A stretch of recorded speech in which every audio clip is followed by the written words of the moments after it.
Megastar Shakib খানের তুফান সিনেমায় প্রীতম হাসানের চমকই শেষ নয়। দুই একদিনের ভিতরে তুফান সিনেমার আরো একটি চমক আসতেছে, যে চমকটি দেখে এবার ভক্তরা আনন্দ উল্লাস করবে না, সেই চমকটি দেখে এবার ভক্তরা অজরে কাঁদবেন।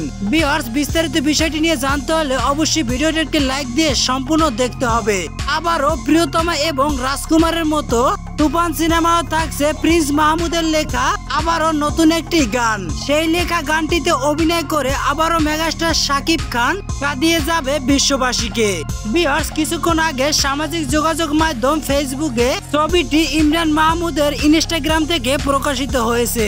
ছবিটির ভিতরে দেখা যায় পরিচালক রায়হান রাফির সাথে দাঁড়িয়ে আছেন কণ্ঠশিল্পী ইমরান মাহমুদ, লেখক প্রিন্স মাহমুদ এবং তুফান সিনেমার নায়িকা এবং তুফান সিনেমার প্রযোজক। তাদের এই ছবিটি থেকে একটাই ইঙ্গিত পাচ্ছে, প্রিন্স মাহমুদের লেখায় তুফান সিনেমার নতুন গানে কণ্ঠ দিতে যাচ্ছেন বাংলাদেশে আরেক খ্যাতিমান কণ্ঠশিল্পী ইমরান মাহমুদ এবং কোনাল।